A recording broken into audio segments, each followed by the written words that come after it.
We are in an economic crisis right now for many.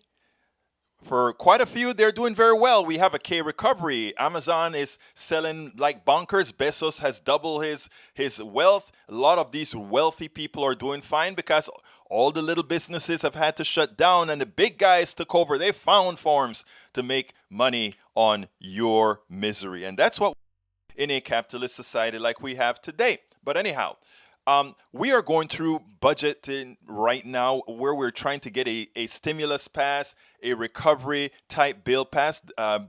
President Biden is working on that right now. The problem is we're not getting Republican support because Republican wants to put their tenets in there. They want to make it smaller just so that it's smaller. Of course, when it is time to give the big tax cuts, bigger is better because somehow they're going to pay for themselves, even as history and science has told us that that will not happen, that cannot happen, that's just not how economies work. Anyhow, this article is titled why has let's see that why are Republicans president so bad for the economy, and it's subtitled GDP, jobs and other indicators have all risen faster under Democrats for nearly the past century.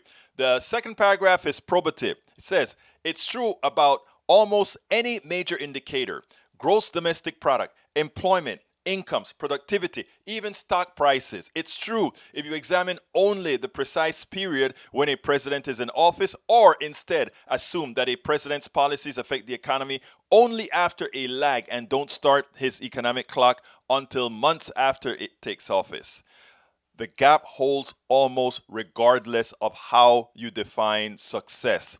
Two economic professors at Princeton, Alan Blinder and Mark Watson, write they describe it as startlingly large. And if you want to see it graphically, what we have here, it says that if you look at the top 6 presidents, the economy of the annual growth rate for the top 6 presidents are Democrats, and only Obama fall under that between 3 presidents, Nixon, Reagan, and Ford, and that was because of the catastrophe that he had coming into the office. But the article continues and it said, and it points out something important.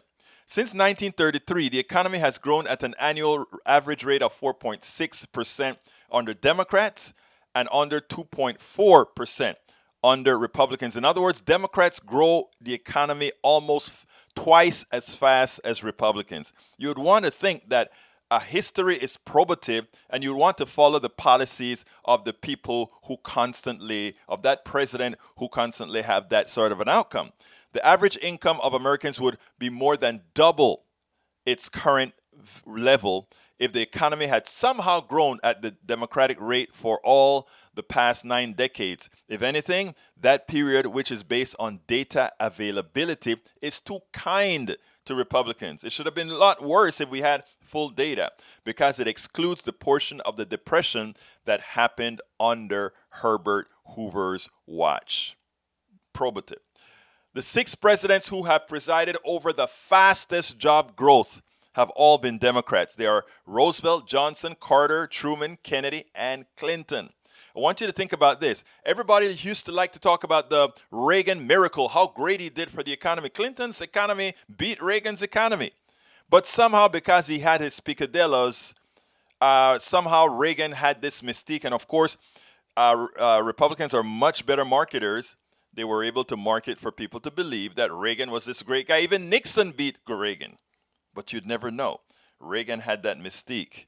But anyhow, the 6 presidents who have presided over the fastest growing markets have all been Democrats.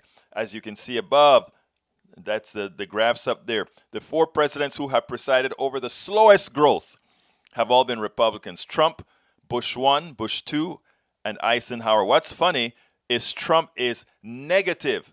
So Trump blew away the economy with his incompetence, with the way he handled the coronavirus and all the other issues. He is, in fact, turning out to be the worst president America has ever seen, both economically and morally. So it turns out economically, morally, and ethically is what I should say.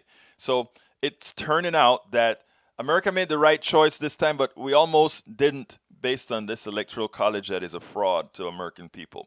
Anyway, so what are the theories?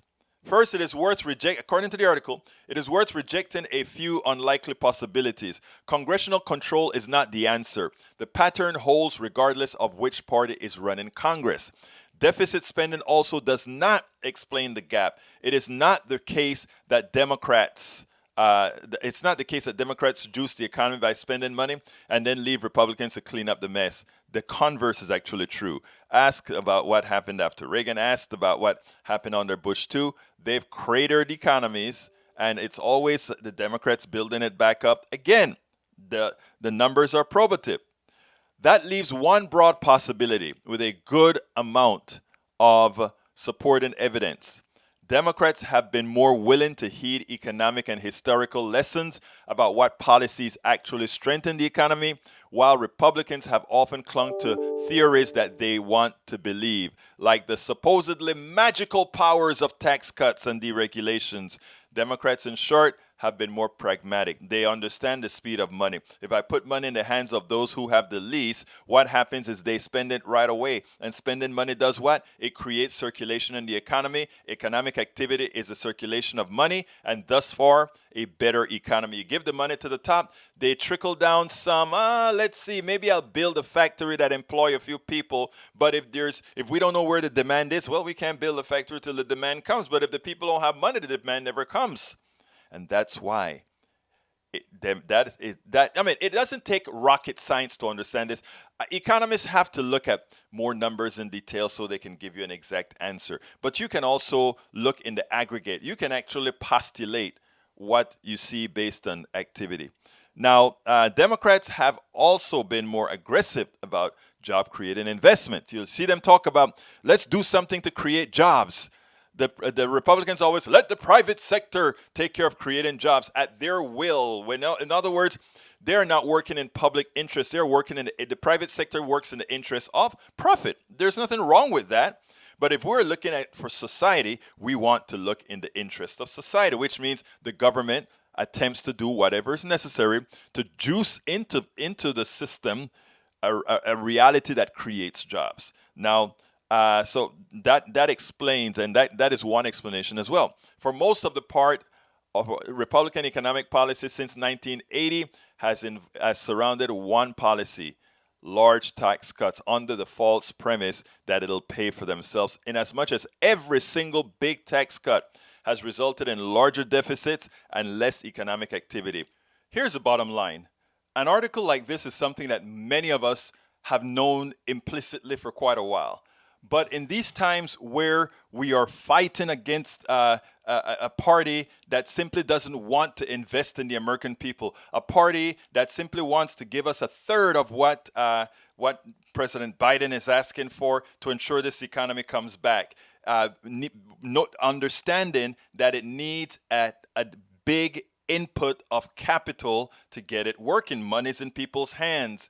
Support for businesses, small businesses that are failing. We need those things. In these times when we know there's a party that have made the necessary policies to lift up an economy, why aren't we talking about this in the media, in the mainstream media? Americans need to know this. You would not be able to convince a Republican that their policies have actually hurt most of their own people. But just putting the data out there and putting it en masse, putting it all the time. That's one thing Republicans know how to do. Repeat, repeat, repeat, and their fallacies become reality. Well, I think progressives, Democrats need to repeat, repeat, repeat so that the real truth become the reality of those who have a hard time breaking away from a false reality. We spend a lot of time deconstructing the news, trying to parse it into a form that everybody can understand. We try to find those little nitpicks where it flies above the fray, etc. If you really like these videos that we do, I want to ask a big favor. Please go ahead, number one, subscribe to our channel, and number two, please join if you can. Thank you so kindly for watching. Keep watching. Please remember to share. We must populate the entire internet with our progressive message, a message that we know is what most Americans say that they want. So help us, please join.